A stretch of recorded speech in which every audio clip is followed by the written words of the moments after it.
Hello, everyone. My name is Ezra, otherwise known as E-Soup.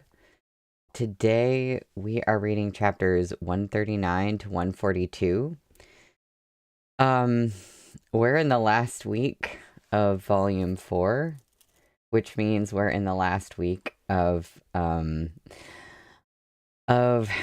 and Sword and Wine for a while, because next week I'm actually starting Case File Compendium. So I can't believe we're here already.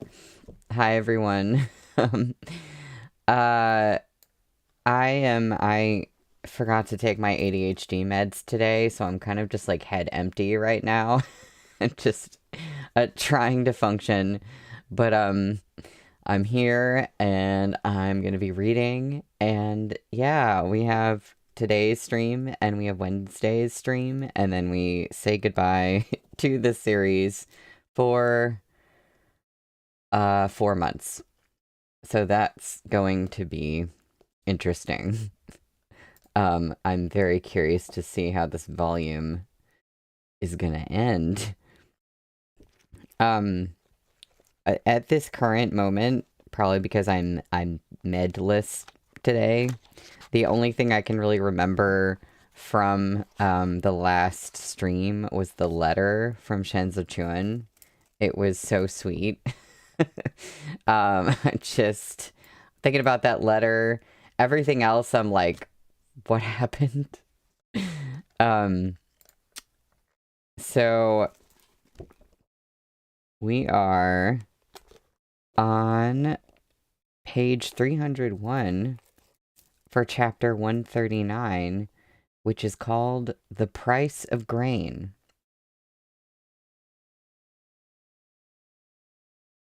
Knowing he had disappointed Shenzi Chuan with his rebuff, Kong Ling avoided him over the next several days.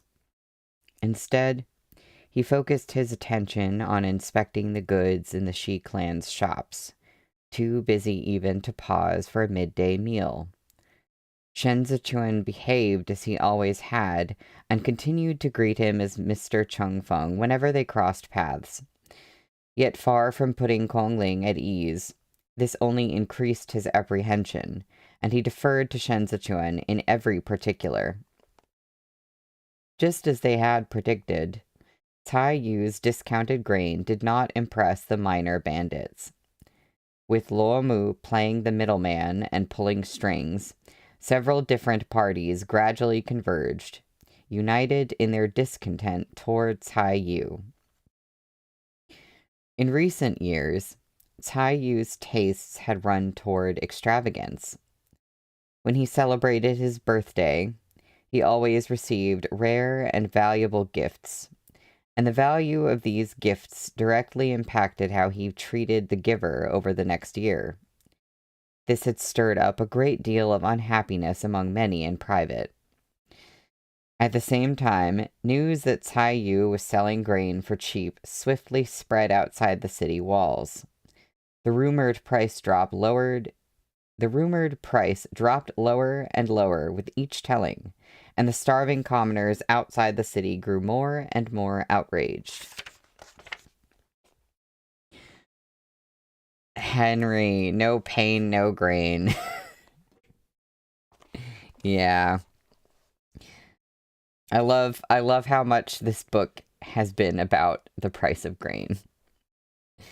Tai Yu had once considered himself a respected elder of Chazhou, yet now he barred the city gates and ignored the plight of the people. Shenzi Chuan was right. It wasn't that he didn't understand the corner he was in, but that he had no way to back down. The grain in Chazhou was presently supplied by Hezhou, and thus bankrolled by the Yan clan. For their part in this, the Yan clan expected a certain monetary return. If it didn't come out of the profits from selling the grain, it would have to come from Tai Yu's own pockets. By lowering the price, he would only disadvantage himself, and as he was unwilling to stomach such a loss, he could only push ahead.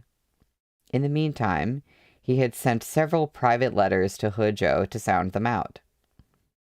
This was the moment Shen Zichuan had been waiting for. Cai Yu could never have imagined that overnight, all of Chazhou would be talking about the price of grain. Where did all these people come from? Cai Yu summoned his maidservant to help him dress as he snapped at his trusted aide. Why didn't I hear so much as a whisper about Cizhou's grain wagons entering our territory? They took the public road disguised as merchants and kept the news of their arrival quiet. Word never reached us, his aide replied. Cai Yu glowered as he pulled on his boots and stepped forward. I thought it was strange when Kongling entered the city. What business could Cizhou possibly have here? Turns out they've come to steal ours. They prepared all this time just to challenge me. What are they saying? The aide picked up the back hem of Cai Yu's robe. I sent someone to make inquiries this morning. The price Cizhou's merchants are offering outside the city is 1 tael for 7 dough of rice. Oh, thank you, Nina. I know, I just saw that this morning. On hearing this, Cai Yu sneered. I thought they were here to play bodhisattva and save the people, but they're here to profit off their misfortune, same as anyone. Has there been any reply from Hezhou?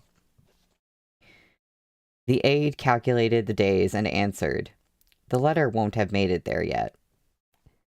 Cai Yu stood by the door and contemplated in silence. Outside, in the courtyard, the stream gurgled and the caged birds hanging under the covered walkway chirped, clear and melodious. He had spent a vast sum of money on this estate, intending to pass it down to his children. He had several sons waiting to take over the family business from their old man, and more than 1,000 people in his family and under his employment who depended on his sale of grain. He couldn't afford to lose this business. 1 tael for 7 dough, Cai Yu muttered. 1 tael for 7 dough. Trying to steal my business with prices like that. Isn't Cizhou looking down on me a bit too much? Since they've lowered their price, we'll go even lower. Go tell our shops I'm reducing the price to 1 tael for 8 dough of rice, flour, or beans, out of sympathy for the commoners inside and outside the city. The aide hesitated. Young Master Yan has yet to reply.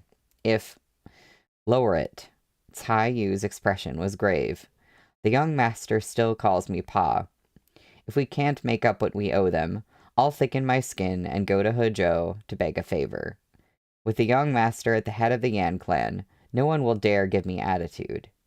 Cizhou thinks they can come here and menace us in our own city. If we don't make them think twice, there will be more trouble in the future. The instant Cai Yu's aide stepped out of the manor, Shen Zichuan knew everything that had been said. Fei Sheng's network was everywhere. When he whispered the contents of Cai Yu's conversation to Shen Zichuan, Shen Zichuan was handing out porridge outside the city. The weather was bright and clear.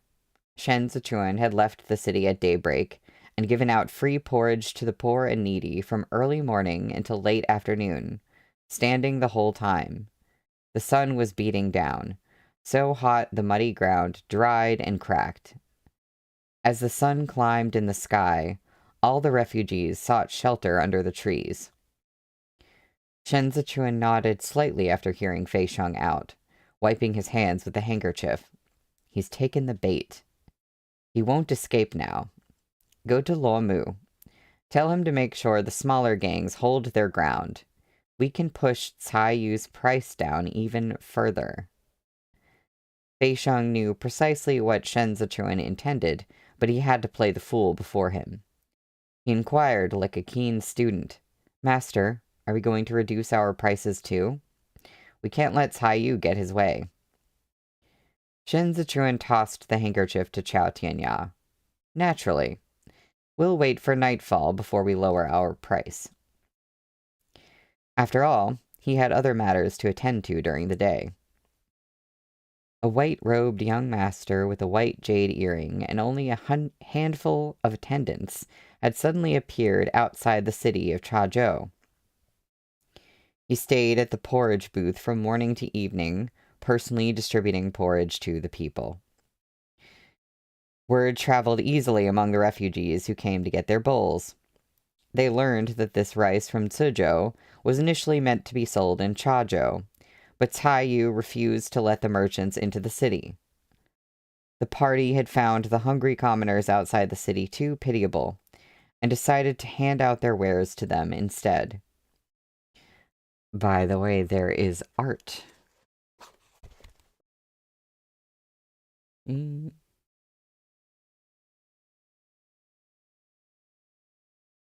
Beautiful, as always.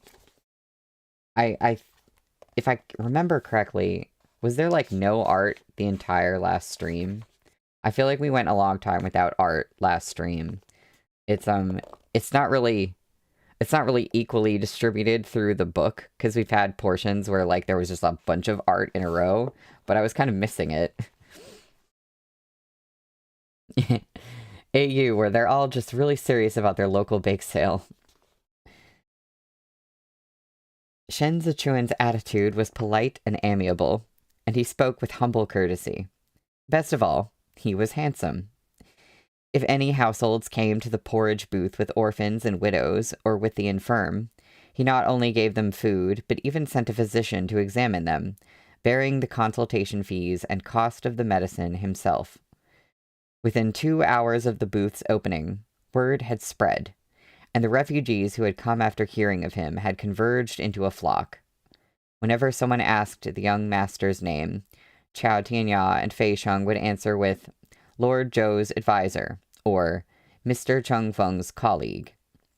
Even so, Shen Zichuan's youth and distinguished air sent speculation swirling through the city. None of the common folk knew who this mysterious gentleman was, which made him all the more fascinating.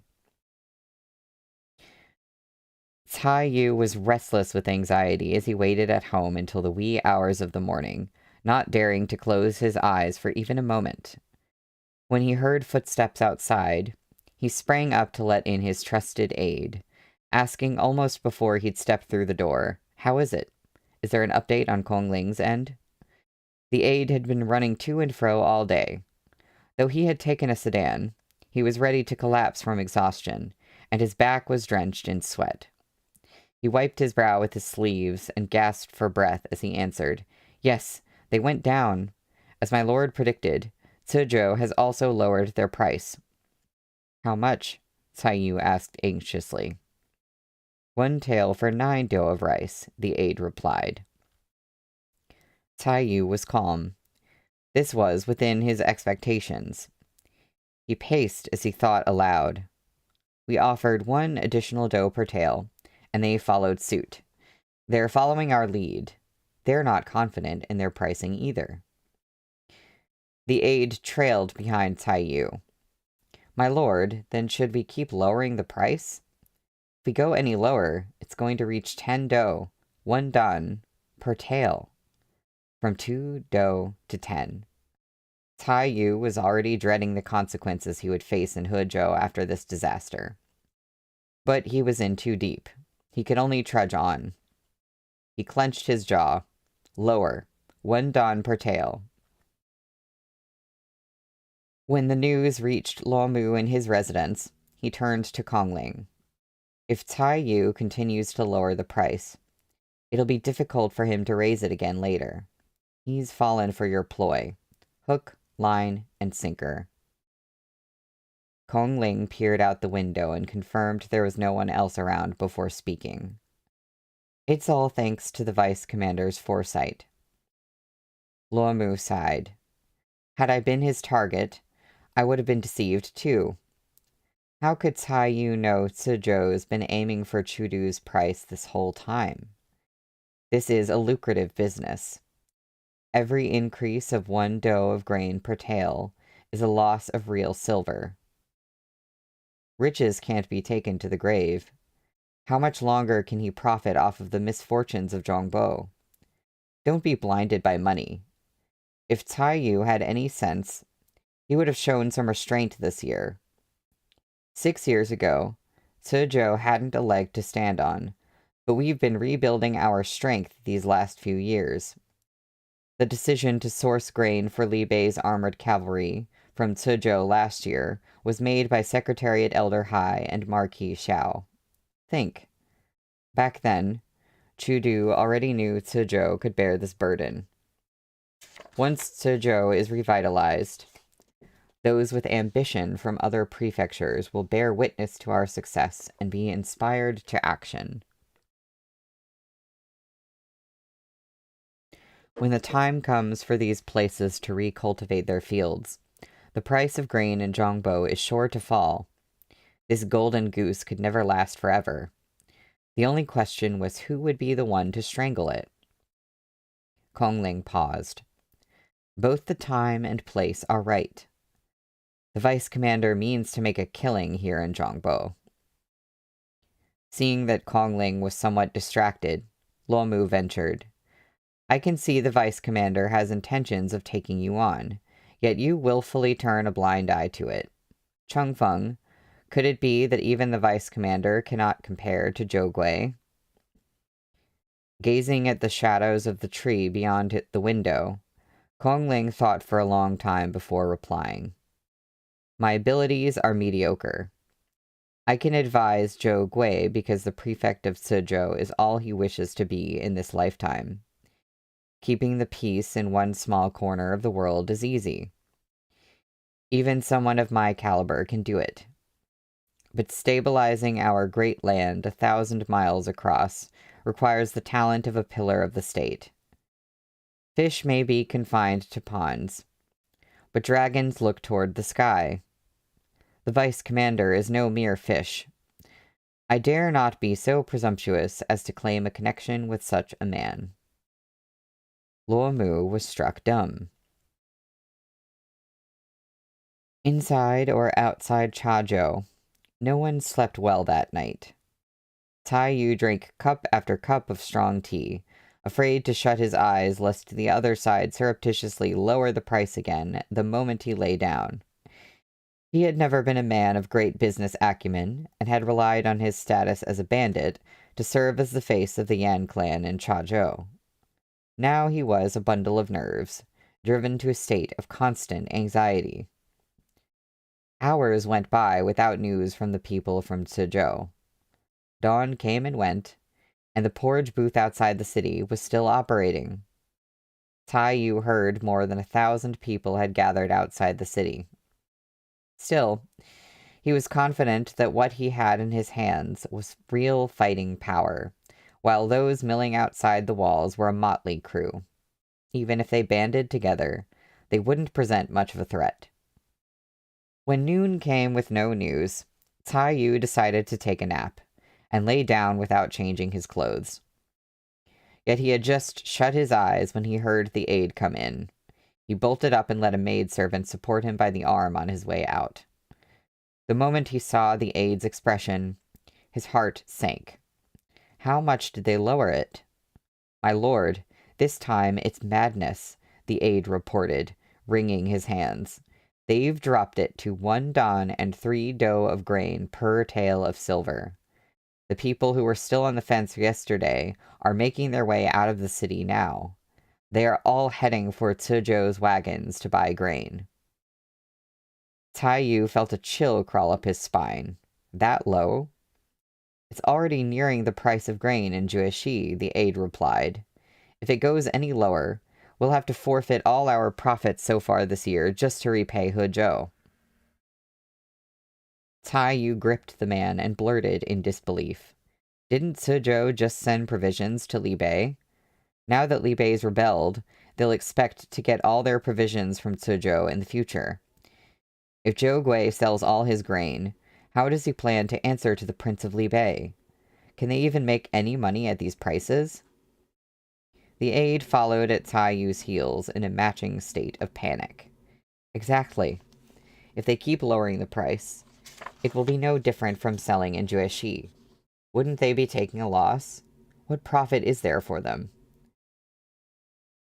Taiyu was getting on in years, and he'd gone all night without sleep. He was so unsteady on his feet that he called a servant to help him to the chair. They're determined to steal our business. Resentment roiled in him. How dare they? Gather my men. Tonight, we'll overturn their grain wagons, capture Kongling, and slaughter everyone he brought with him. I have ferocious bandits on my side. What do I have to fear from them? That ignorant brat, Zhou Gui. He thinks he has the guts to fight me head on? The aide slapped his knee. You're absolutely right, my lord. We should have taken the gloves off long ago instead of playing nice with these people. I'll go right away.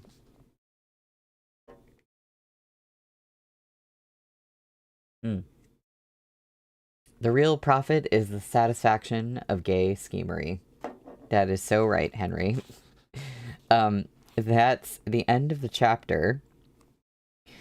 So we are on page 311 for chapter 140, called City Outskirts. Oh, I don't know if you've seen this one before. I'm just gonna real quick. Favorite sticker is missing that primordial soup right about now. I feel that sometimes. Oh yeah. I was about to say, where am I? And I'm literally at the first page of a new chapter. Taiyu gathered his men with great fanfare inside the city, while outside the walls, the streams of refugees had merged into a sea of people. It took but a single night for the news that someone had set up a tent and was giving out porridge to spread over a 3-mile radius.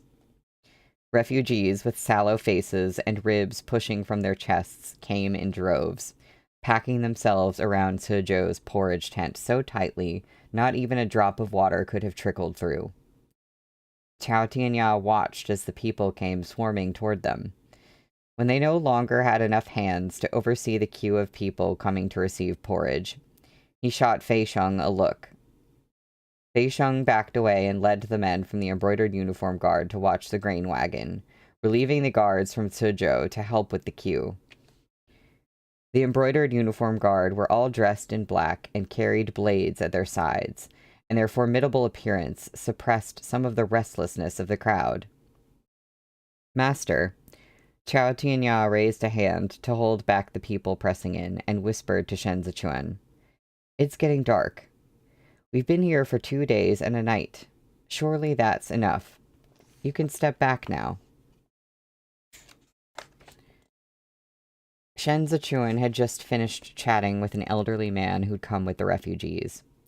He didn't look back at Chao Tianya's words, but tucked away the blue handkerchief he had taken out. There's no harm in staying a little longer. Chao Tianya surveyed their surroundings and watched the crowd jostling one another. These were all desperate refugees. He worried a fight would break out, and that someone would make a grab for the grain and hurt Shen Zichuan amid the chaos. Master, stand back next to the wagon at least. Here or there, it's all the same. Shen Zichuan looked out into the forest beyond the city, bathed in the rosy glow of clouds like shreds of red cotton flowers. The sun was already sinking below the horizon. It wouldn't be long before the sky turned dark. He had been outside the city since yesterday morning. Now, he looked away from the trees and said, There's no hurry. The sky gradually darkened, and the shops along the city streets hung up their lanterns. Chazhou had no taverns or tea houses, but due to the proliferation of human traffickers, there were plenty of brothels hiding in the remote corners of the city.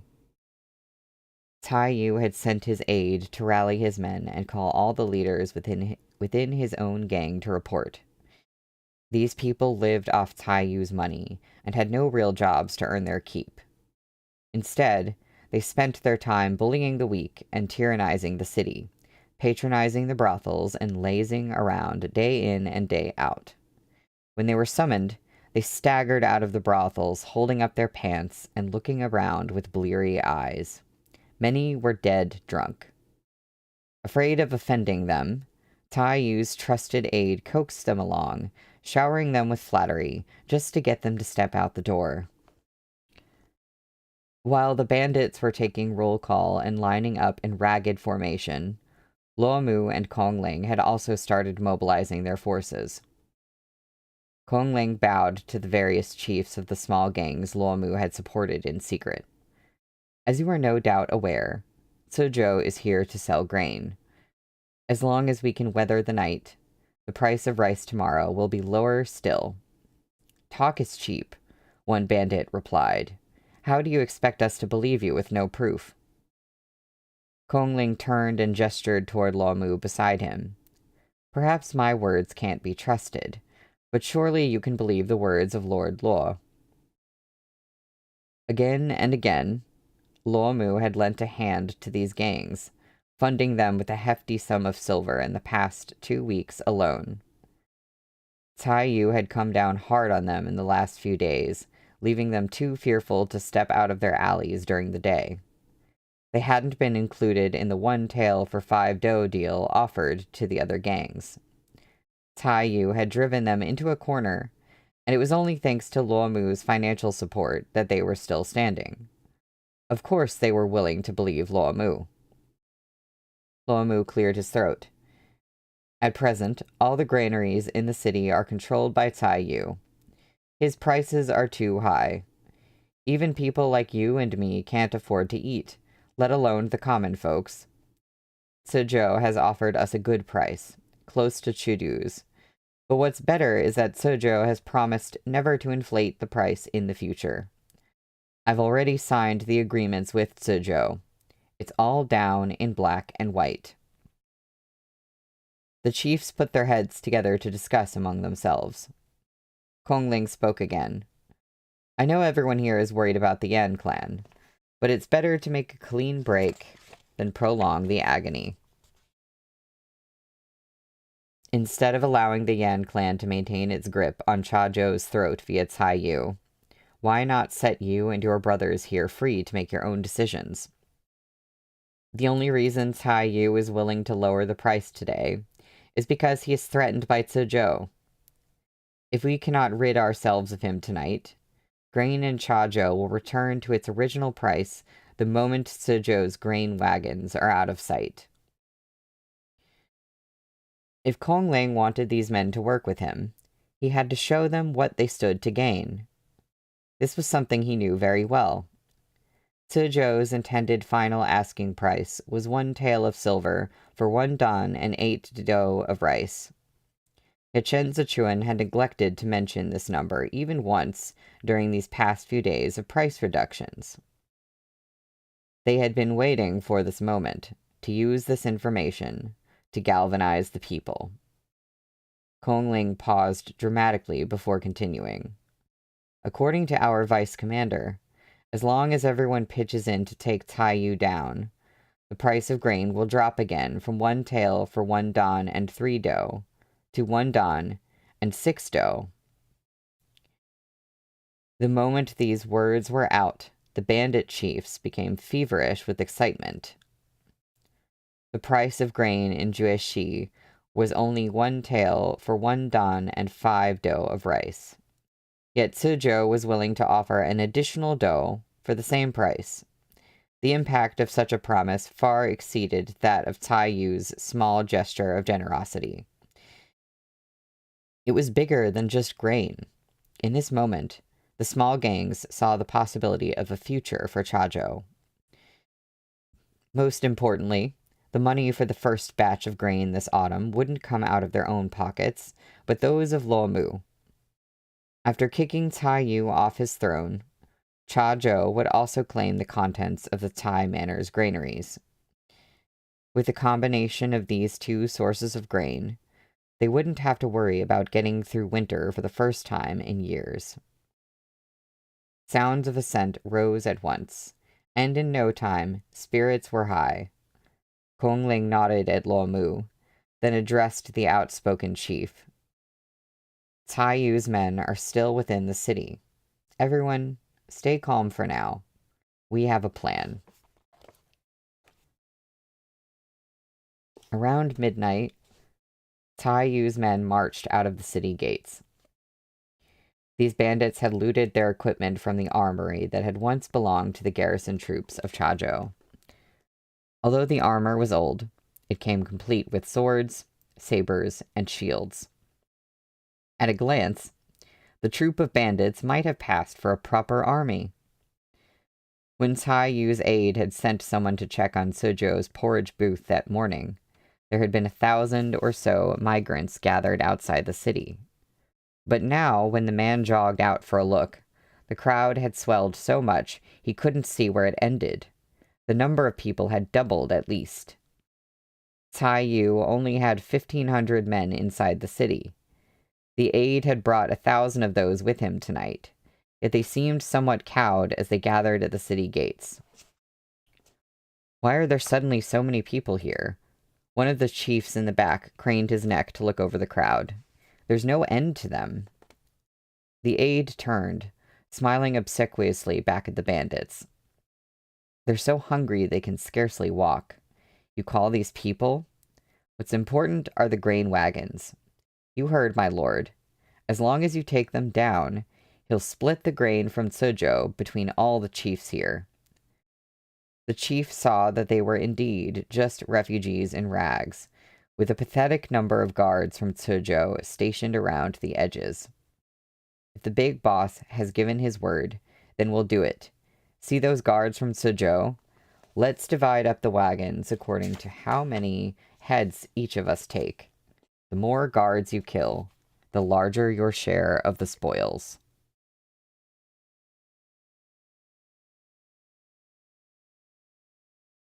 I can't tell if Shenzi Chuan and co. were like anticipating this was going to happen, but I kind of feel like they were. I feel like they're prepared. The troop of bandits rubbed their palms together, eager for a fight. They didn't wait for the aide to give the command before they swarmed out of the gates.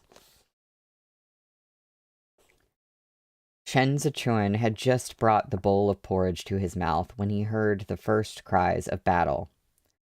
A swarm of bandits charged down the public road, brandishing their blades and slashing indiscriminately at the crowd.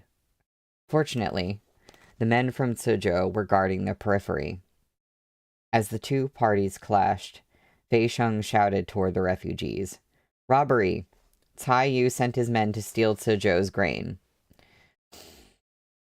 He shouted at the top of his lungs, but even this wasn't loud enough to carry over the din. However, the refugees around him were scared out of their wits. They jostled and bumped into one another as they took up the cry, yelling, "Robbery! Cai Yu sent his men to steal the grain." At this, one bandit chief was emboldened and roared with ferocious laughter. "We're here to take this grain, all right. Whoever dares stand in our way will die on our blades. Brothers, charge!" The Suzhou guards were too few to withstand the wave of onrushing bandits, and the refugees were right behind them. Many were instantly knocked down in the crush, and pained cries rang out as people were trampled underfoot. Seeing their helplessness, a cruel urge rose in the bandits. They yanked the infirm and vulnerable from the crowd and terrorized them, waving their blades in their faces. "We're not just taking the grain. We're here to kill." The bandits dragged a woman with a babe in her arms down the road by her hair, their gleaming blade frightening her so much that she shook as she wept and pled for her life. But these men were inured to every kind of atrocity. When they saw her wailing, they felt no pity, but instead burst out laughing. One lunged forward, swinging his saber toward the child in her arms. A hand reached out from the crowd and grasped the man's blade. Sweeping the hem of his robe back, Chao Tianya grinned. "Killing is one thing, but why humiliate these people? All this weeping and wailing is making my ears ring. Make quick with that blade and get it over with. The bandit struggled in Xiao Tianya's grip, but the saber didn't budge. He bellowed, "Ugh, let go." Seeing his face flush with effort, Xiao Tianya took a few steps back, forcing the chief to stagger forward with him.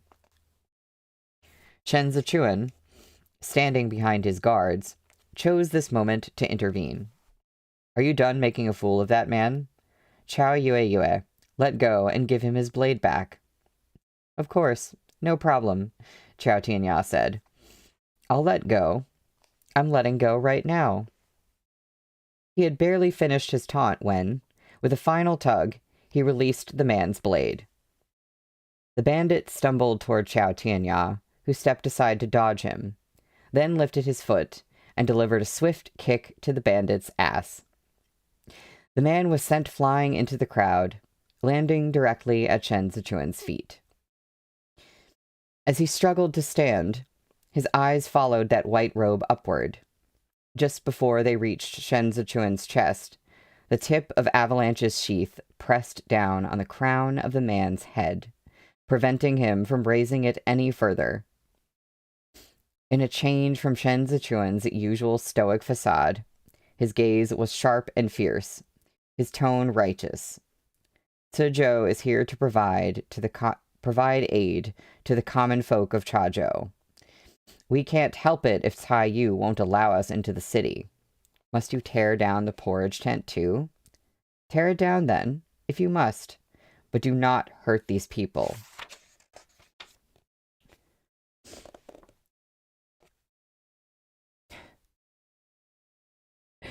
Henry, I'm so sorry I never simped for you before, sir. I am becoming Yao Wen Yu. Yeah. His voice was not loud, but it rang clear over the crowd around him. Chazhou had suffered immensely under Cai Yu and the Yan clan's inflated grain prices, and the people were overwhelmed with sorrow and indignation. Upon hearing the sobs of the woman whom Xiao Tianya had rescued, several others began to weep as well. How could this bandit know he'd fallen right into his enemy's trap? All he remembered was the promise of spoils the other chief had mentioned earlier. Unable to raise his head higher, he braced his hands in the dirt and said scornfully, "Our big boss lords over Chazhou. If he wants to tear this little tent down or kill these people, you think you can stop him?" Shen Zichuan's grip loosened on the sheath in his hand. This grain. The bandit snatched up a blade that had fallen nearby and lunged upward, slashing at Shen Zichuan's chest. Xiao Tianya had already moved to intercept him, but the bandit was closer. The blade cut straight toward Shen Zichuan. In the instant before it met flesh, the bandit saw the composure in Shen Zichuan's eyes, as if he had been waiting for this very moment. There was a clang as Avalanche's sheath struck the flat of the bandit's blade, knocking it aside. Drops of crimson splattered Shen Zichuan's sleeve. A refugee next to Shen Zichuan cowered on the ground, paralyzed with terror. "They're killing people." Xiao Tianya first thought the blood belonged to someone else, but upon closer inspection, he saw that Shen Zichuan's left hand was bleeding. Cries of alarm split the air. Far away over the heads of the crowd, Fei Sheng thundered with all his might, "Who dares harm my master?" The embroidered uniform guard drew their blades in synchrony. From the moment Xiao Tianya had stopped the blade, one of the bandit chiefs at the rear of the cluster had recognized they'd encountered a formidable foe. He took a few quiet steps back and commanded, "Do as the big boss said. Cut them down." The bandit in front of Shen Zichuan was still surging forward. Xiao Tianya landed a kick in the center of his back, sending the man sprawling onto the ground. Before he could draw his blade to finish him off, several refugees rushed out from behind Shen Zichuan, charging at the fallen bandit with nothing but their fists and feet. The entire crowd was roused to action, their anger cresting like a wave. They stampeded forward, colliding with the bandits without a care for their own lives. Taiyu, open up the stores. Bandits be gone. Leave our benefactor be.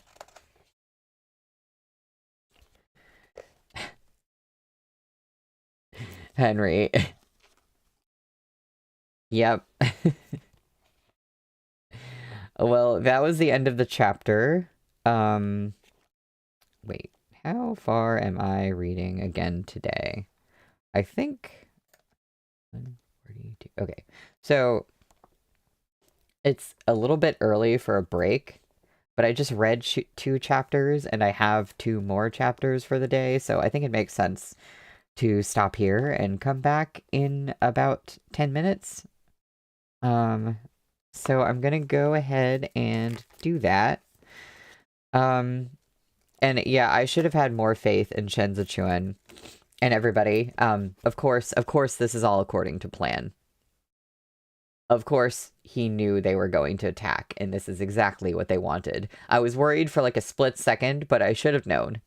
So I'm gonna take a break. I will be right back.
Hello. Oh, hello. I am back. Um, Nina, you forgot about the female emperor. It's like we're in our own Shensachuan world.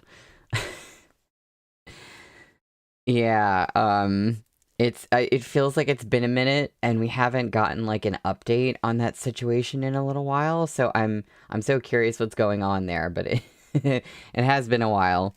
Um By the way, I apologize that I'm like a little bit sniffly today, because it's just allergies are killing me right now. Um, but yeah. Um, yeah, we're, Henry, Grain drama so riveting, we forgot. We forgore. We are living in a grain world.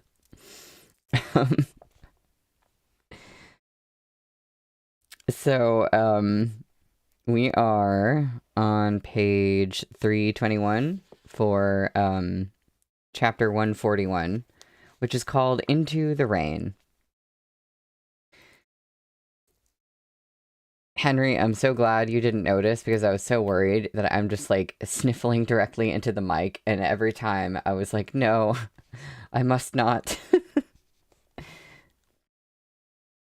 Never in their wildest dreams had the bandits imagined these starving commoners would fight back.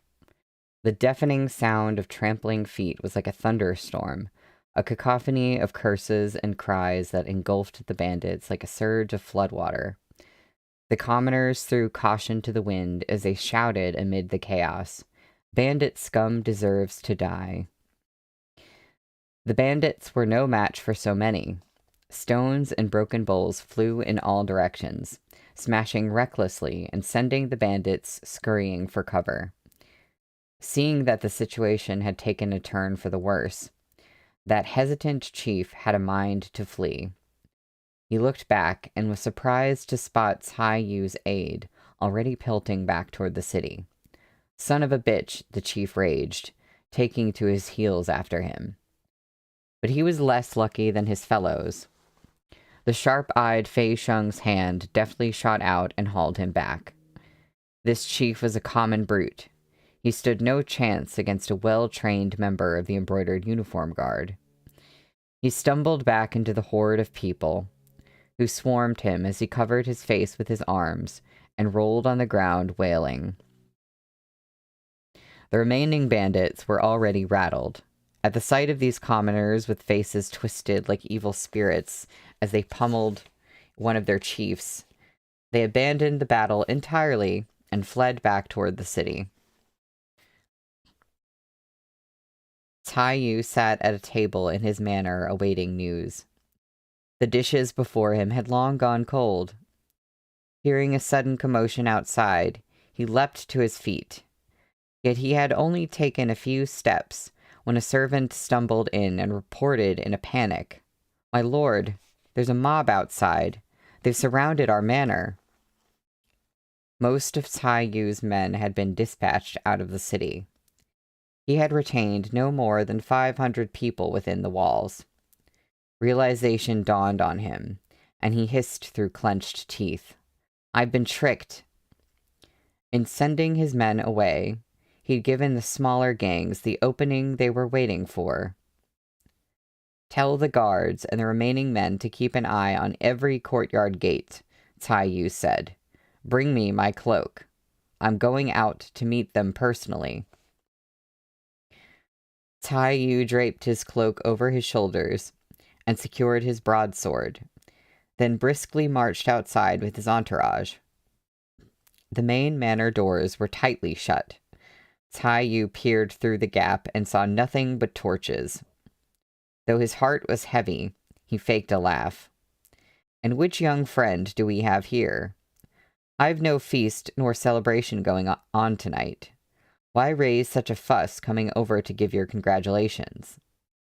Outside, Luo Mu replied in a leisurely tone, "Brother-in-law, I hear you're haunted by nightmares these days and can hardly sleep.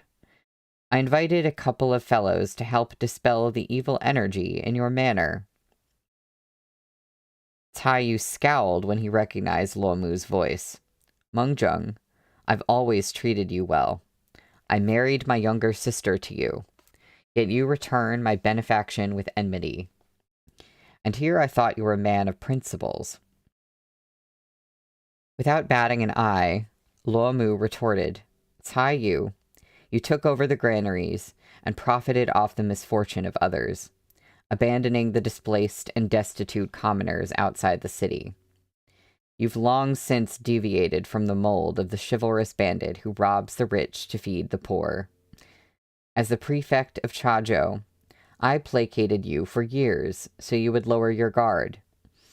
Now you've lost the hearts of the people. I advise you to drop your weapons and surrender while you still can. Tai Yu had never been good at masking his emotions.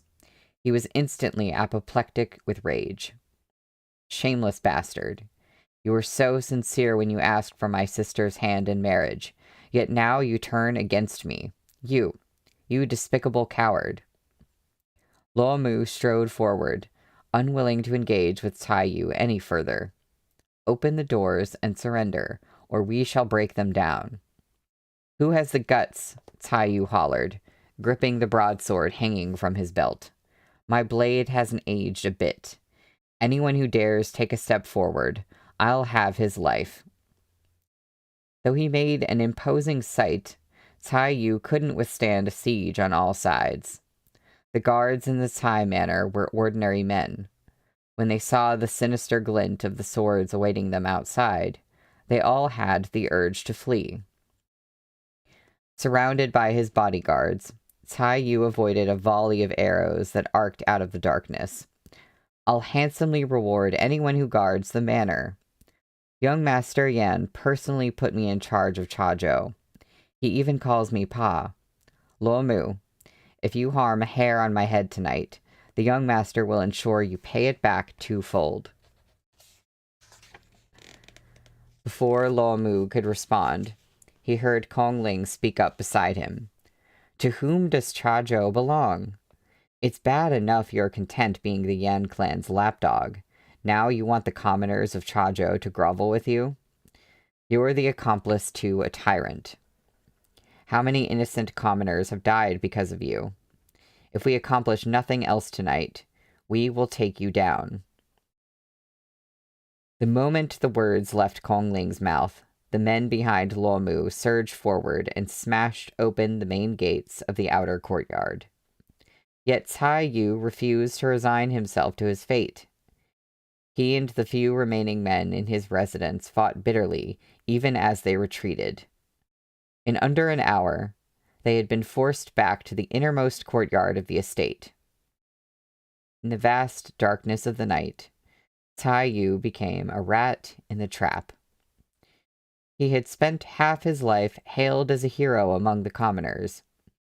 Yet in the end, he had cast his reputation into the dirt for the sake of money. At the sight of his fortune going up in flames, of his wives and children weeping, he felt the grief of a hero making his last stand. It was too late now for regrets. Filled with contempt over Luo Mu's betrayal, Tai Yu was determined to fight until the end. The streets outside the Tai manor became a scene of pandemonium as various gangs joined the fray. Tai Yu's men fell one after another. Just as he had completely lost heart and was preparing to take his own life, he heard a cry from amid the chaos. Brother!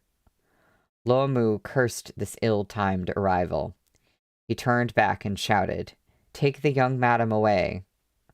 Concubine Cai had been coddled all her life, yet she had run the whole way here in her haste, losing her embroidered shoes and falling and scraping her hands. She spared not a thought for her sweat-soaked hair as she pointed a trembling finger at Luo Mu. For all of her fiery tempers, her choking sobs were utterly sincere. Luo Mu, you... She burst into fresh tears. You vile, despicable man. Though he knew Kong Ling was watching, Luo Mu couldn't help but step toward her. Concubine Cai's hair was disheveled, but she held her head high amid the scene of carnage. She spat at Luo Mu, tears streaming down her face. I gave my heart to a dog. How could I have been deceived by a bastard like you? She and Tai Yu were siblings with a large age gap. Although she was his younger sister by birth, Tai Yu had raised the girl like his own daughter. The two had grown up depending on each other and were as close as could be. Seeing Tai Yu surrounded on all sides, Concubine Cai understood her brother would not escape death tonight. She covered her face and wailed, It was I who ruined you, brother. The instant Kong Ling saw Concubine Cai cover her face, He knew it boded ill. He blurted out, "Quick, stop her." But it was too late. Concubine Tai pulled a golden hairpin from her hair. In the blink of an eye, blood splattered over her silk brocades. Tai Yu was overcome with grief at the sight of his sister sinking to the ground. As his enemies looked on, tears streamed down his face, and he threw his head back and cried out, "My silly little sister, it is clearly I who have ruined you." There was no more thought of taking his own life. With a deafening bellow, he charged the bandits surrounding him, hacking men down until, exhausted, he could go on no longer. Yet even with his last breath, he shouted, "I am Tai Yu of Chazhou. This is how I meet my end." When the first glimmer of dawn appeared on the horizon, the strife in the city had ceased. Half the walls encircling the Tsai Manor had collapsed, the prosperous image of yesterday having evaporated overnight.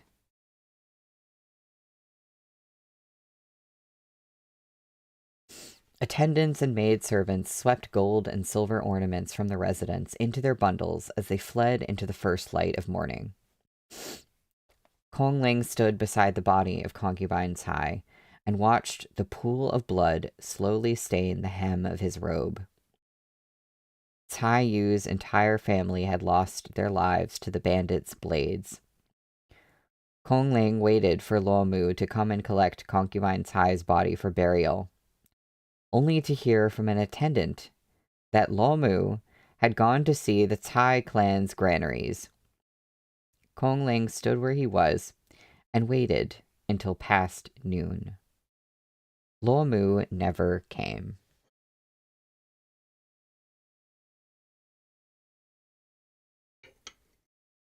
With the death of Tai Yu, all the grain stores in Chazhou came under Luo Mu's charge. He now possessed both Tai Yu's grain and Tai Yu's wealth. Suzhou's grain wagons entered the city at last, but the money he had promised Suzhou never materialized. The price of grain in the city remained 1 tael for 1 dan of rice, the same price Tai Yu had set when he was alive. Standing in the courtyard, Fei Sheng lamented, "Back when I was still working in the imperial prison, I often heard that son of a bitch Han Chung speak of the difficulty of regional missions, and how the local bosses were all awfully shrewd. Their reputation is well deserved. They're far craftier than the capital officials, that's for sure." Chao Tianya pillowed his arms behind his head as he lay on a stone bench and basked in the sun. No wonder he survived as the prefect of Chazhou all these years. He's a real piece of work, that one. Beside them, Kong Ling was silent as he brewed tea. Shen Zichuan, who had been in the main room, lifted the hanging screen and emerged. As the three of them made to get up, Shen Zichuan motioned for them to stay where they were. "What time is it now?" Fei Sheng jumped to be first to reply. "Almost noon." Shen Zichuan had come out holding his folding fan. Standing under the blinding sun, he shook open the fan and held it up to shade his eyes. "Chazhou has scored a victory, but we've yet to celebrate. Send Luo Mu an invitation. We'll drink and feast here tonight." Fei Sheng acknowledged his orders and inquired, "Master, what if he doesn't dare to come?" Shen Zichuan tipped up his fan to reveal his eyes. With a smile in his voice, he said, "You think he doesn't dare? It seems to me this man would dare anything." Hearing the edge in his voice, Fei Sheng hurried out to deliver the invitation. Kong Ling had spent the past few days drinking and gambling, to all appearances having so much fun he had no intention of going home. Yet he stood up briskly when he saw Shen Zichuan descending the steps. "I heard it was Mr. Chung Feng who paid for concubine Cai's burial," said Shen Zichuan. "Oh." Kong Ling tucked his hands into his sleeves. His fingers brushed the remaining fried soybeans from his last trip to the gambling den. "Yes, it was me." Shen Zichuan closed his folding fan and studied Kong Ling for a moment. Kong Ling imagined Shen Zichuan was displeased, but he didn't feel like explaining himself. Yet, to his surprise, Shen Zichuan dropped the subject and drank half a cup of tea without probing further.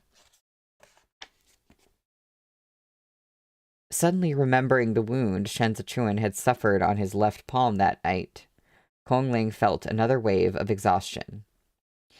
He seemed to have barely done anything on this trip, yet he was more tired than he had ever been in Suzhou. To Fei Sheng's surprise, Luo Mu not only arrived promptly that evening, he came alone.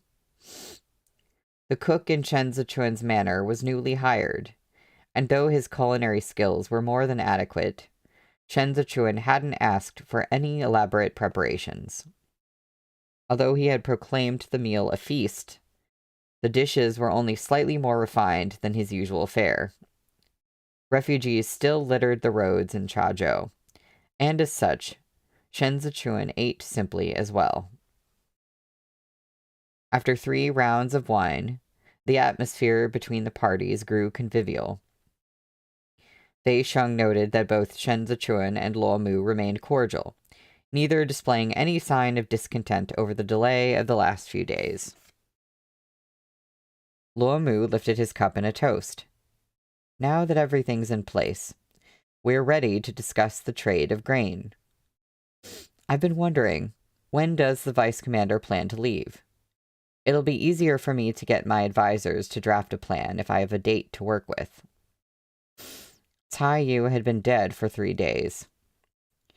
The trade agreement between Suzhou and Chazhou had been discussed and settled long before they acted, yet Luo Mu was now trying to stall for time and run circles around Shen Zichuan.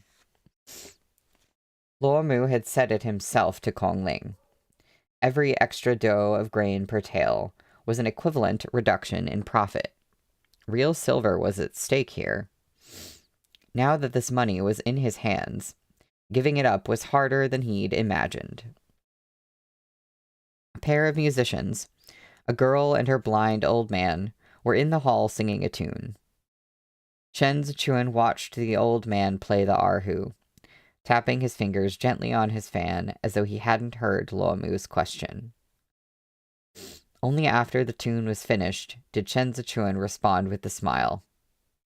"I'm on a tight schedule. It'll be in the next day or 2. Luo Mu frowned, as if thinking hard. 2 days is too much of a rush. Can the vice commander not stay a few more days? You have yet to visit many of Chazhou's most beautiful spots." Shen Zichuan shifted his gaze to Luo Mu's face. "My family at home is as anxious for my return as I am." His answer had been gentle, but Luo Mu instantly curbed his frivolity. He straightened up in his seat and said, solemn, "I see. How about this, then? The vice commander may return home, and when we've drafted a satisfactory plan, I'll send someone over with it. Chung Feng may stay to oversee things on behalf of Suzhou." Kong Ling drew breath to speak, but Shen Zichuan tapped his fan lightly against the edge of the table, and he kept his mouth shut. Fan in his fingers, Shen Zichuan fixed his eyes on Luo Mu and raised his voice to call to the blind old man. "Play another tune, one from Chazhou. Doesn't Chazhou have that song, 'To Kill a Bandit'?" The blind old man gave a slight nod and shifted aside so his granddaughter could take up the pipa and start playing. Shen Zichuan did not acknowledge Luo Mu's suggestion, and Luo Mu, sitting across from him, didn't dare bring the idea up again. Initially, he could still look Shen Zichuan in the eye, but as the tune took on a murderous tone, he began to sweat profusely. This is so funny right now. It just... Conveniently, there is the perfect song for the occasion. Shen Zichuan lifted the lid of his teacup. This tea was a gift from your excellency. It's fine tea. Is it from Hezhou? Luo Mu forced a laugh. We found it during our search of the Tsai Manor. I'm afraid I'm no expert when it comes to tea, so it's better gifted to the vice commander. Shen Zichuan chuckled. I don't like tea.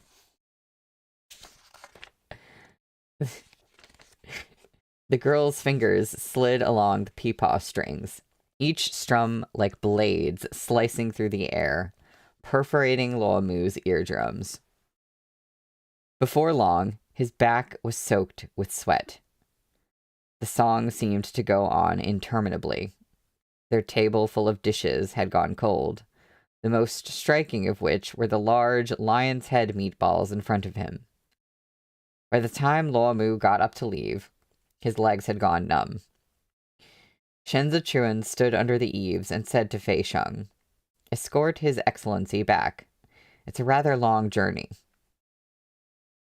Luo Mu forced himself to bow, glancing at Kongling several times before finally following Fei Sheng out the door. Less than 4 hours later, the previously agreed-upon deal documents and money were delivered to Shen Zichuan's manor. As Luo Mu lay awake in the middle of the night, he was struck by a single thought. Shen Zichuan had known all along what Luo Mu planned to do. Luo Mu had hoped to send Shen Zichuan off and wait for the message from the Yan clan, originally meant for Cai Yu. Cai Yu was no more, but Luo Mu could rise to the occasion. He could do exactly what Cai Yu had done for the Yan clan. The price of grain Suzhou offered was indeed low, but that was only good for commoners. There was nothing in it for Luo Mu. Even the small profit he had made when he worked under Cai Yu might be lost. He had initially thought that, as Shen Zichuan hadn't brought many men along, the vice commander wouldn't dare lay a hand on him. If Luo Mu could successfully stall him, then even before Shen Zichuan reached Suzhou again, Luo Mu would already have made contact with the Yan clan. When the time came for Suzhou to return to collect on their debt, he would have the backing and confidence to reject their trade agreement. Yet tonight, Shen Zichuan's message had been loud and clear. He had seen straight through Luo Mu's ploy. He was in a rush to settle this business, and if Luo Mu beat around the bush and placed his hopes on the Yan clan of Hezhou instead, Shen Zichuan would simply kill Luo Mu now. That song had been as pointed a response as a sword to the throat. Closing his eyes, Luo Mu recalled Shen Zichuan's handling of the bandits outside the city walls. A man who dared put his own life on the line for his goals wasn't concerned with the consequences of killing Luo Mu. Long before they had agreed to move against Cai Yu, Shen Zichuan had said that he and Kongling were here to do business. In hindsight, Luo Mu realized that those words had been an early warning from Shen Zichuan to him.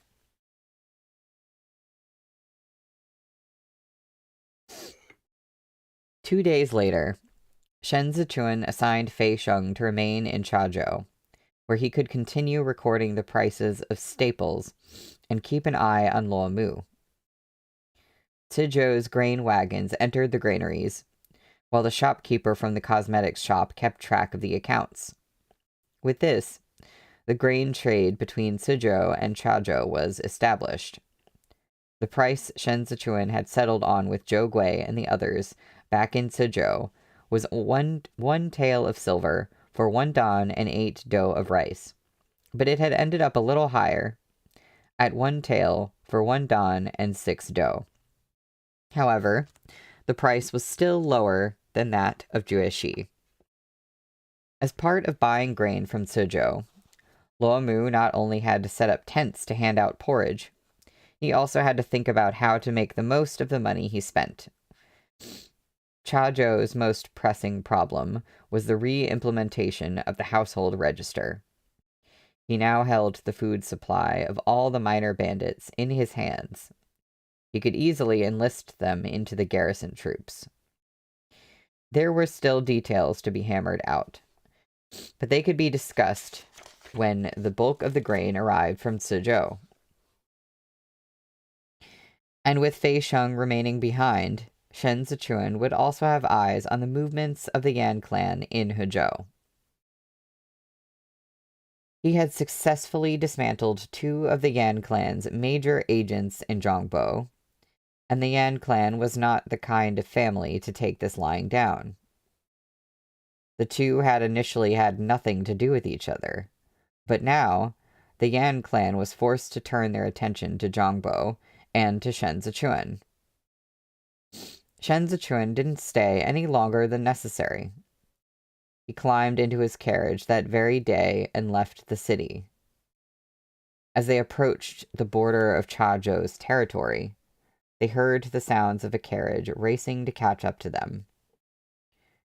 Chao Tianya lifted a corner of the curtain and whispered to Shen Zichuan inside, "It's Luomu." He had come to see them off. Chao Tianya deflected him with an excuse that Shen Zichuan was unwell today, and Luomu didn't press the issue.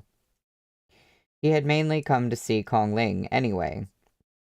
The 2 men got out of their carriages and walked for a while along the public road. Luomu produced some pastries wrapped in oil paper from inside his lapels. "You loved these back when we were students. I saw someone selling them when I left the manor, and I bought them on a whim. Take them with you for the road." Kong Ling looked at the oil paper wrapper. "That was so many years ago, yet you still remember." Luomu smiled ruefully. "Yes, I ought to remember. Will you come back with the grain wagons?" Kong Ling accepted the package and walked in silence for a moment. He didn't answer. Luomu stared at Kong Ling the way he always had, all those years ago.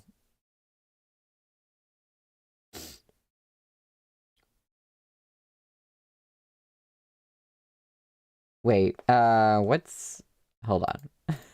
I just had a moment like, wait, what's happening? Also, I looked at the chat and I think I need to look at live chat instead of top chat because I think I'm missing a comment. Wait. Vase? Are you here? Did I miss a comment from you? Oh, Vase, you said it up there. You said it all the way up there. Anyone else think Luomu has a crush on Kong Ling? You you said it all the way up there, and I totally missed it, and I'm just now coming to that realization. Also, there's art. Yeah, I didn't clock that until just now. I was like, hold on a minute. Have some art. This is unexpected. No, it's okay, Henry.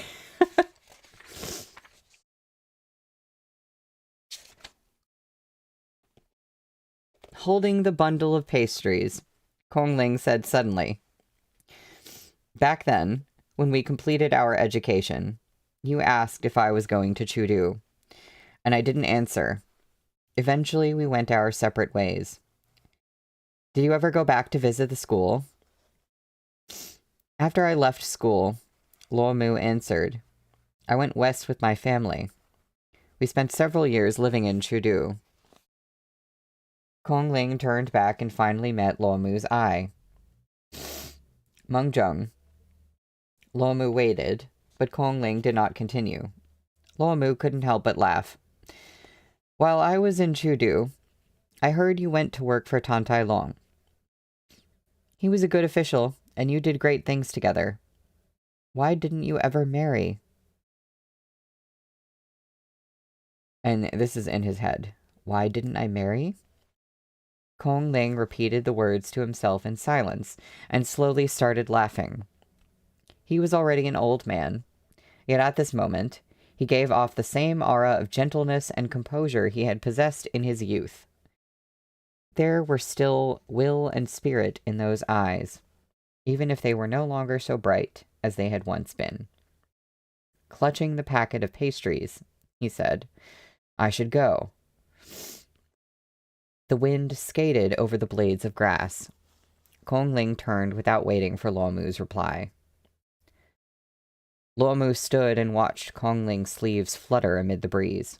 His throat tightened. He couldn't help taking a step after him, nor reaching out with his hand. The dusting of white in Kong Ling's hair seemed to disperse in the wind, covered by the dancing leaves swirling past. Dazed, Luo Mu felt he was seeing through time, to a moment many years ago. Kong Ling had missed a great number of things in his life, but not because he didn't fight for them. He had once tossed and turned in bed over an invitation, yet all that had greeted him after pacing to and fro as he waited in the school courtyard was a downpour of summer rain. He'd waited in the rain until his eyes were wet. After that, he'd traveled far from home and settled in a distant land. Luo Mengzheng was a fickle man. That day in the rain, Kong Chengfeng had come to understand this. Many years later, he waited again, yet all he had to show for this endeavor was a blood-stained hem. Both times, Luo Mu did not come, and after today, Kong Ling and Luo Mu would never cross paths again.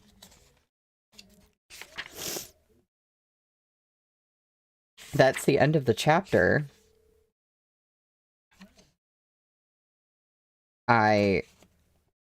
Well,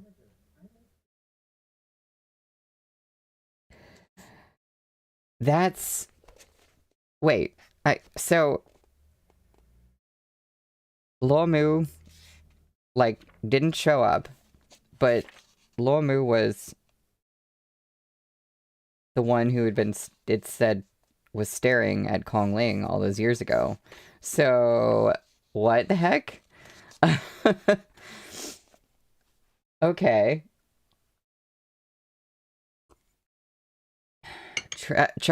Unexpected, tragic old man Yaoi. Yeah. So that was the end of the chapter. We are on page 337 for chapter 142, which is called Inkling. Oh, yes, Henry, you're correct. Old Man Yaoi, and they actually look like it in the art. Yeah, Vase, he chickened out. That is unfortunate. Maybe middle-aged men Yaoi still peak. Yeah, no, for real.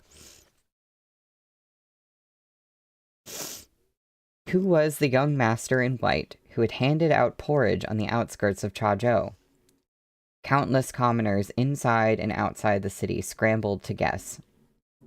Some insisted he was an advisor to Zhou Gui.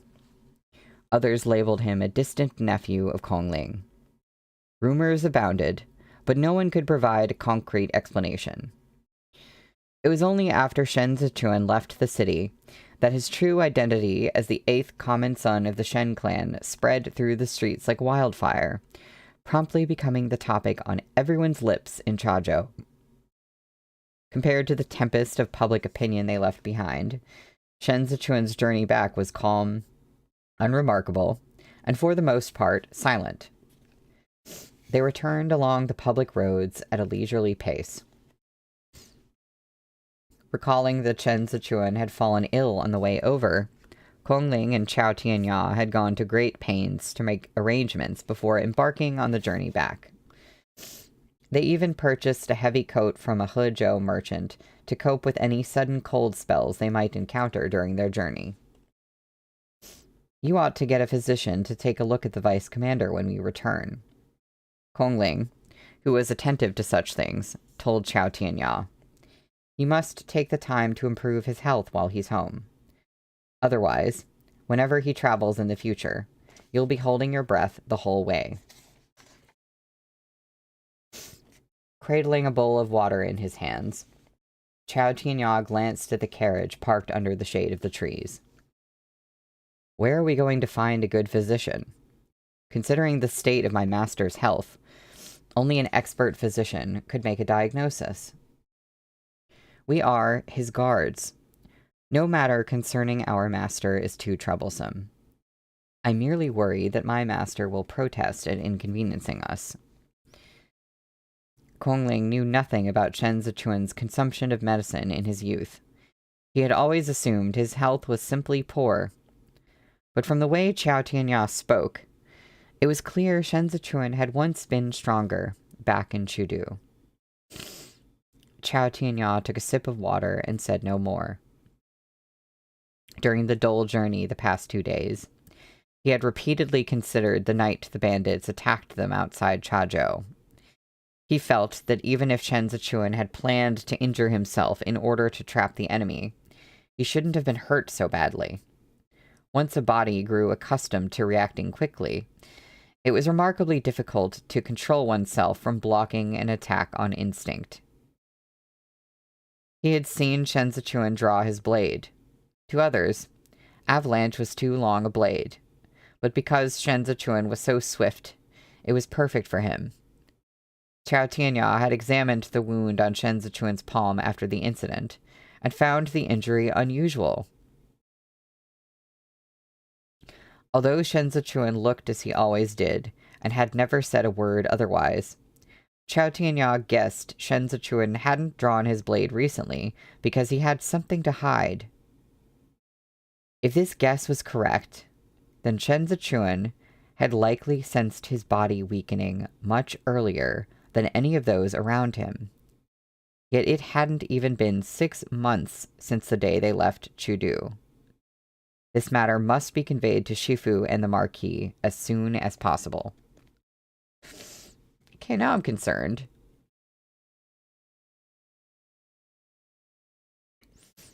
As Chao Tianya pondered, he dumped out the remaining water, put away the bowl, and rose to instruct the men around him. Break's over. Let's keep going. The sound of movement outside woke Shen Zichuan from his nap. His neck was sore and aching, so he rested his temple against the side of the carriage and slowly exhaled. The curtains were raised, and as he was too lazy to move, he remained in position and watched the trees along the road slowly recede as the horses broke into a trot. Where are we? Shen Zichuan's voice was slightly hoarse. Chao Tianya sat in the driver's seat outside the front curtain, bamboo hat on to block out the sun. We should reach Chazhou's border tonight. In 2 more days, we'll arrive in Suzhou's territory. This public road had fallen into disrepair over the past few years, and their bumpy journey along it gave Shen Zichuan a constant headache. The next time we ship grain to Chazhou, tell Luo Mu to shell out the money for workers to fix this road. Chao Tianya heaved a dramatic sigh. Then what about when we travel to Libei? The roads there are even more difficult for carriages. The roads in Libei are all constructed to be wide and flat, to facilitate the passage of the armored cavalry.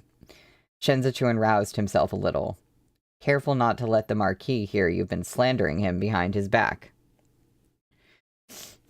Chao Tianya plucked the stalk of grass he'd been chewing out of his mouth. I'm happy to say it to his face. When the Marquis comes back, your first concern should be making sure he doesn't see that injury of yours. Shen Zichuan raised his left hand.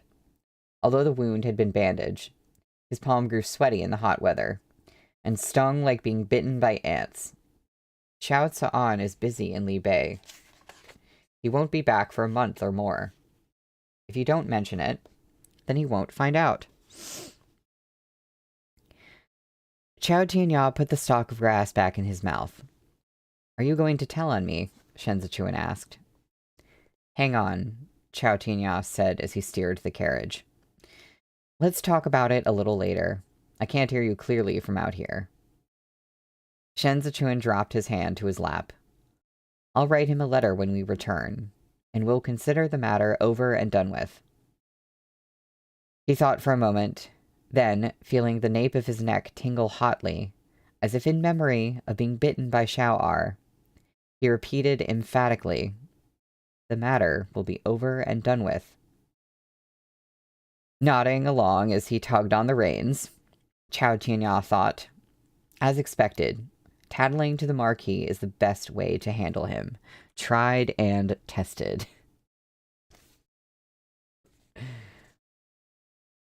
That's so funny, but I'm still concerned about Shen Zichuan being ill. Shen Zichuan had been away from Suzhou half a month. As they traveled, the heat of the 7th month subsided. Suzhou, located farther north and closer to Libei, was much cooler than Chazhou, and signs of autumn were already beginning to appear. Zhou Gui was eagerly awaiting their return, and had long been standing outside the city to welcome them back. Upon seeing the carriage approach, he lifted his robes and jogged up to them, beaming. Vice Commander, Chung Feng, you had a long journey. Come on in. I've prepared a feast to welcome you back.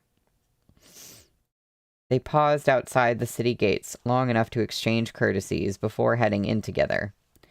Zhou Gui hosted them in his own residence, though he hardly mentioned any official business at the table.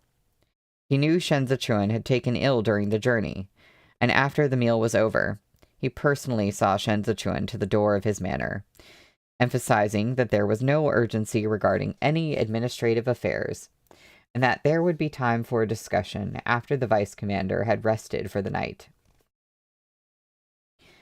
Despite these solicitous words, Shen Zichuan left Chao Tianya behind in the Zhou manor. When Zhou Gui and Kongling gathered the other advisors in the study that night to discuss their trip to Chazhou, Chao Tianya would be available to listen and answer any questions so as not to delay the proceedings. Jigong, too, had been waiting a long time, standing at the entrance of the alley that led to their residence in Suzhou. The moment Shen Zichuan came into view, he stepped out to greet him. Daylight had turned to dusk, and with Shen Zichuan's sleeves hanging over his hands, Jigong saw nothing amiss. He gave Shen Zichuan a once-over, then immediately asked, "How did you fall sick on the road? I worried the weather would change while you were traveling, so I even instructed Song Yue to bring an overcoat." Shen Zichuan lifted his right arm and guided his Shifu through the door. "It was just a cold. I'm perfectly well now. Shifu, have you taken your meal?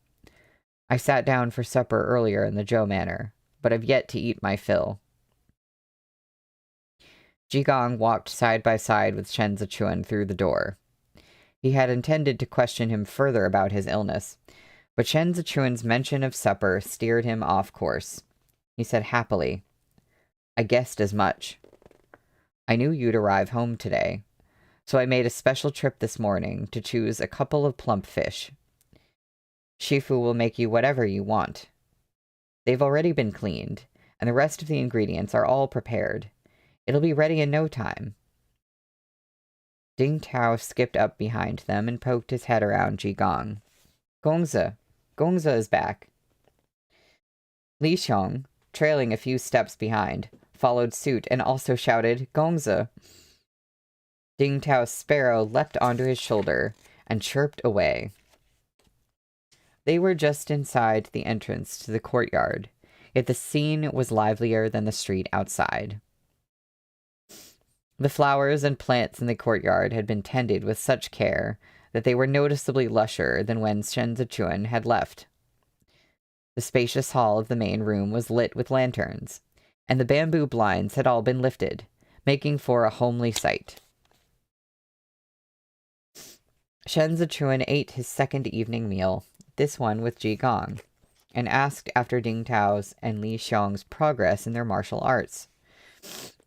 Fortunately, it was his left hand that had been injured, He rested it on his knee throughout the meal, and Ji Gong never suspected a thing.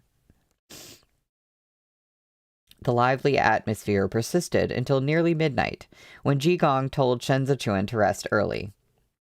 As it was Chao Tianya's turn for night duty, Ji Gong took Ding Tao and Li Xiong back to their courtyard with him to sleep. It was only when the room was once again silent that Shen Zichuan breathed a sigh of relief and slipped off his outer robe.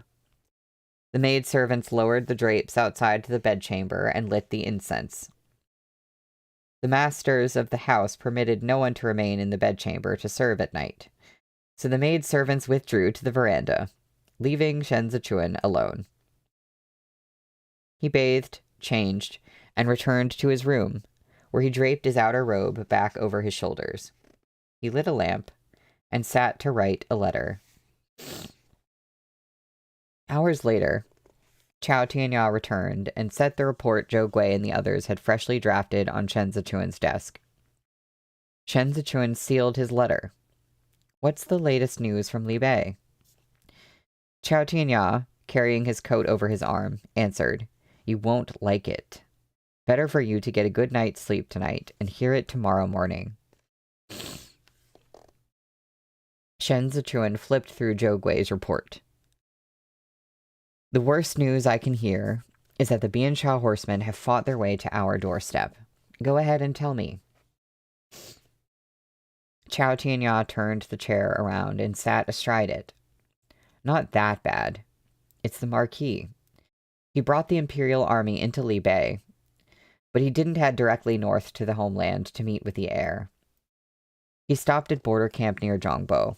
After one night in border camp, he led the troops east to launch an assault on the occupied 3rd Sand Camp, scoring a victory there against Biansha and distinguishing himself to the prince."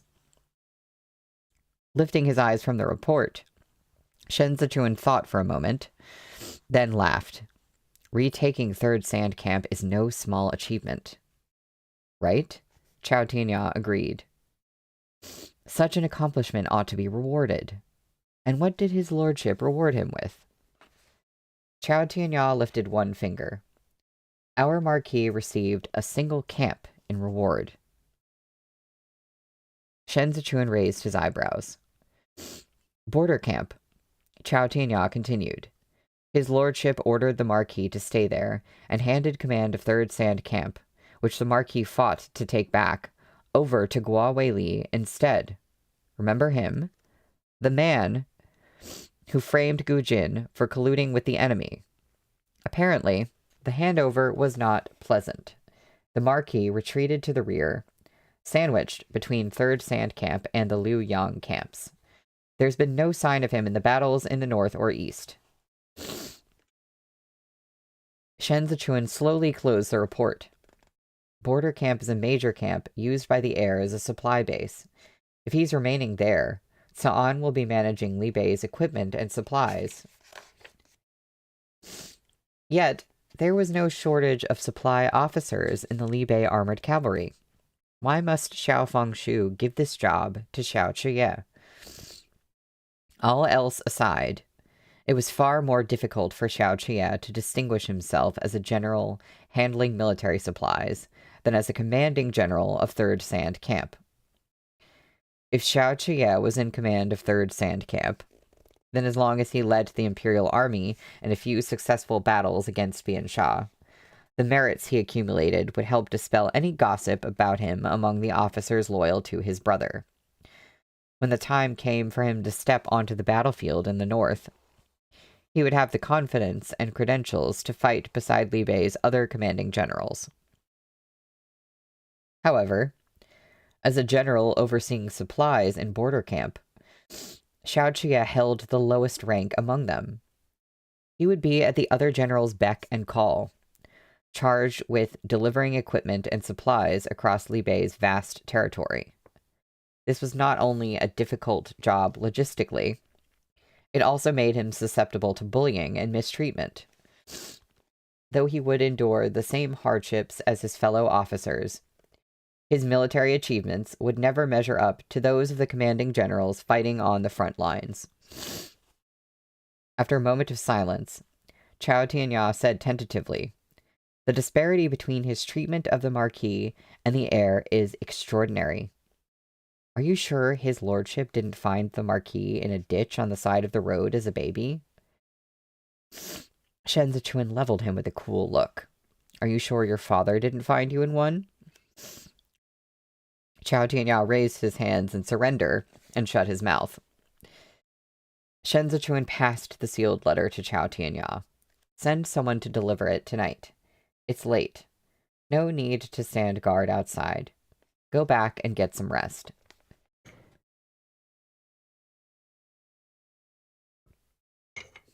I'm concerned. Just before Chao Tianya crossed the threshold, Shen Zichuan called his name. When Chao Tianya looked back and saw Shen Zichuan's expression, he said, Perfectly earnest. I know. I remember.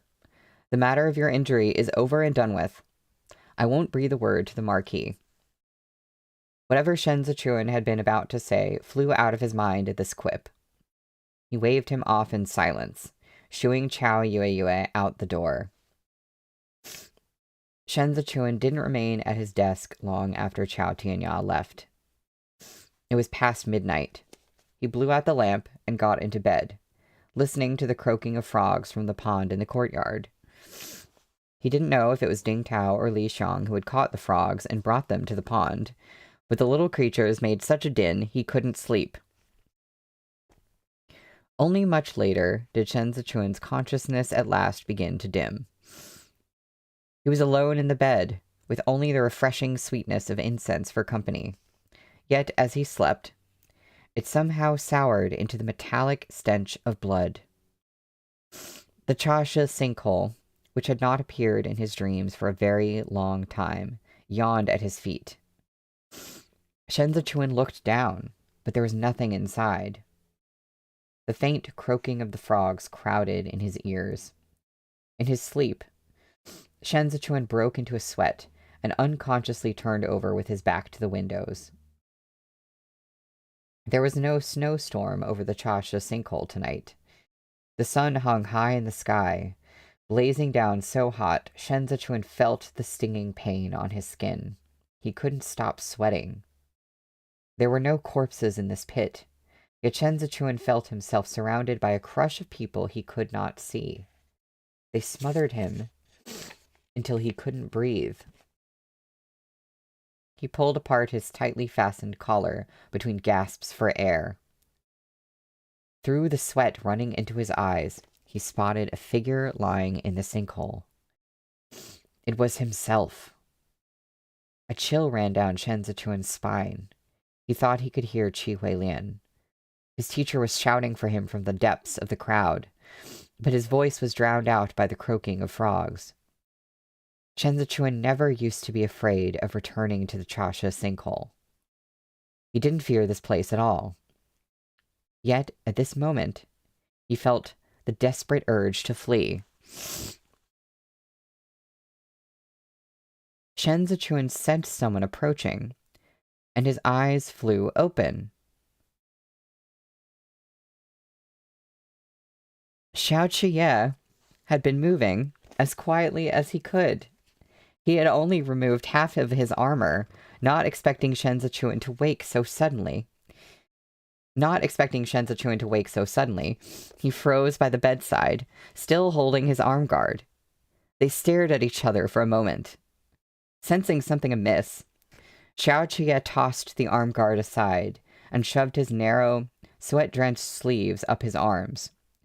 He squatted at the side of the bed and cupped Shen Zichuan's cheeks in his hands. What are you peeping at? Only then did Shen Zichuan seem to return to his senses. Xiao Chiye leaned in and looked at Shen Zichuan with a sharp, penetrating gaze. His eyes were like stars in the pitch-dark room, so bright and calm Shen Zichuan's mind gradually cleared. Xiao Chiye smoothed Shen Zichuan's sweat-damp hair and complained in a low whisper, "Hell of a rough ride to get here. Tell Zhou Gui to fix that road as soon as possible. They'd already closed the city gates for the night, so I ended up squatting outside and yelling myself hoarse. For some reason, this amused Shen Zichuan to no end. He chuckled as he nestled his cheek against Xiao Chie's palm. He had only just woken from his nightmare, the scene of his own corpse at the bottom of the pit, still fresh in his mind. But in an instant, he forgot all about it. He asked suspiciously, "How did you get in, then?" Xiao Chie took a deep breath and admitted, "I scaled the walls. Snowcrest is still tethered out there." I didn't know we were reuniting all of a sudden so quickly. That's the end of the chapter. That's the end of what I'm reading for today.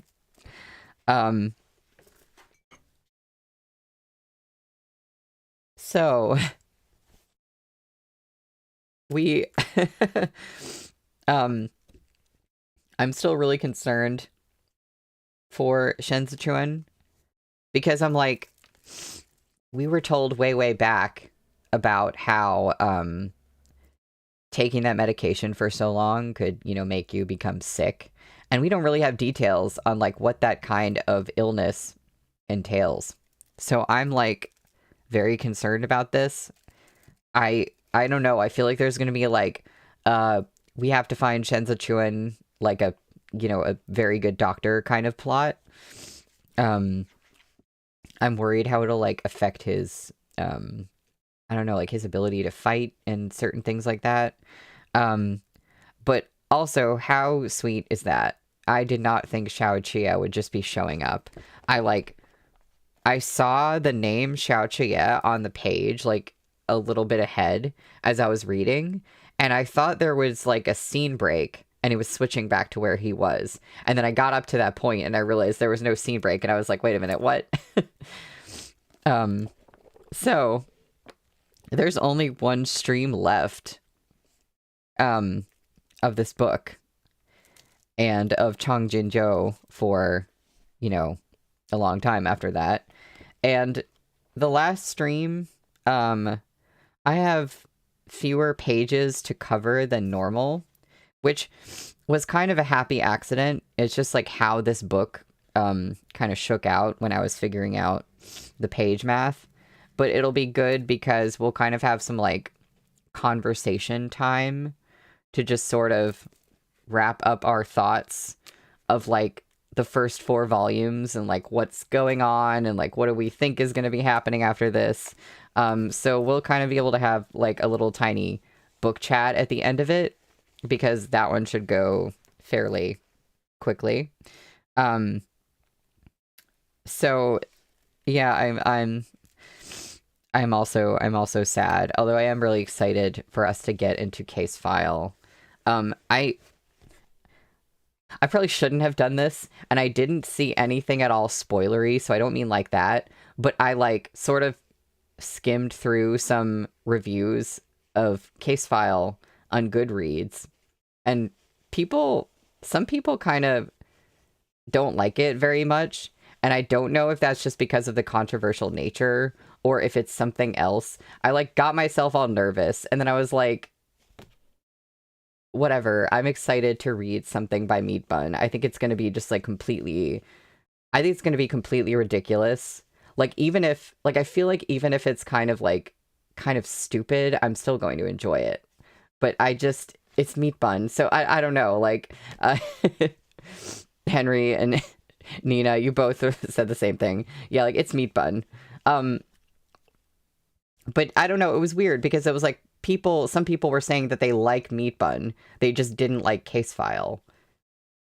So I was like, okay. But I've also heard from other people that I could swear that I've heard that some people think it's like her best work.